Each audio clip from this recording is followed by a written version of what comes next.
15th of September 2024, on a quiet Sunday afternoon in West Palm Beach, Florida, a sudden turn of events sent shockwaves through the nation as Secret Service agents engaged with an armed suspect near former President Donald Trump's golf course. Trump, who was golfing at the time, was unharmed, and the suspect was later apprehended. The Federal Bureau of Investigation and U.S. Secret Service have labeled the incident as an attempted assassination, a stark reminder of the continuing threats faced by public figures. Chapter 1. Incident Overview. The confrontation unfolded at the Trump International Golf Club, where Secret Service agents identified a suspect armed with a high-powered rifle near the course's perimeter. As Trump played a few holes away, agents spotted the suspect, who was later identified as 58-year-old Ryan Wesley Routh. The suspect, positioned in the bushes, was seen pointing the weapon but did not fire.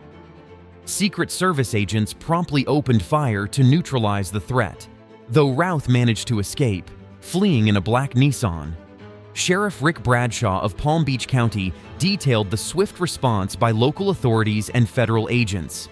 They tracked Routh's vehicle as it sped north on I-95. Within hours, he was detained in Martin County, about 50 miles from the golf course. A witness's photograph of the suspect's car and license plate played a crucial role in his capture. Chapter 2. Recovery of weapons and gear. Upon securing the scene, law enforcement discovered an arsenal that suggested the suspect had meticulously planned his actions. Recovered were an SKS-style 7.62 .39 caliber rifle fitted with a scope, 2 backpacks with ceramic tile, and a GoPro camera. Sheriff Bradshaw noted that it appeared Routh intended to record his activities, raising questions about his motives and whether he sought notoriety through this attempted act of violence. Really, who is he? Chapter 3. Suspect Background. Routh's background is complex and troubling. According to court documents, he has had numerous run-ins with the law, dating back to the 1990s. These included convictions in North Carolina for a variety of offenses, including possession of a weapon of mass destruction and resisting arrest. His criminal history paints a picture of a man with a propensity for dangerous behavior. Routh's online presence also hinted at deep political grievances. His social media profiles, now suspended, featured frequent posts criticizing Trump.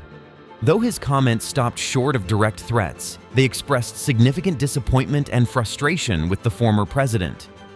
In one post from 2020, Routh lamented his support for Trump in 2016, writing, "I will be glad when you're gone."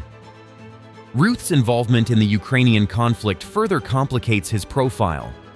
He claimed to have recruited volunteer fighters to support Ukraine against Russia and was even interviewed by international media about his efforts.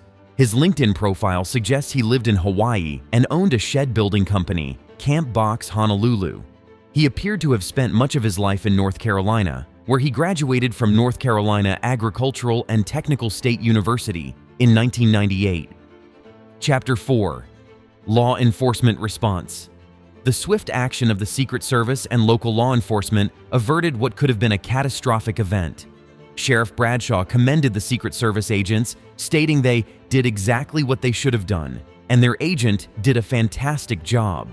The professionalism and quick response of the agents ensured the safety of the former president and prevented any harm to bystanders or nearby residents. The FBI, now leading the investigation, has classified the incident as an attempted assassination. They are working closely with the U.S. Secret Service and local authorities to uncover the full extent of Routh's intentions and whether he acted alone or had accomplices. A Federal Bureau of Investigation official appealed to the public for any information that could aid the investigation, emphasizing the need for a thorough understanding of Routh's actions and motivations. Chapter 5. Political Reactions and Statements. The incident has drawn widespread attention and elicited reactions from across the political spectrum. Trump's campaign communications director, Stephen Cheung, was quick to assure the public that Trump was safe, releasing a brief statement shortly after the incident. The former president himself later shared a message through a fundraising email and social media, emphasizing his safety and praising the efforts of the Secret Service. I am safe and well," he declared, reaffirming his resolve to continue his campaign activities. Trump's running mate, Senator J.D. Vance, expressed relief at Trump's safety, sharing that the former president was in good spirits despite the ordeal. President Biden and Vice President Kamala Harris were also briefed on the situation. In a statement, Biden reiterated his condemnation of political violence, asserting that such acts have no place in America. Vice President Harris echoed these sentiments, saying, "I am glad he is safe.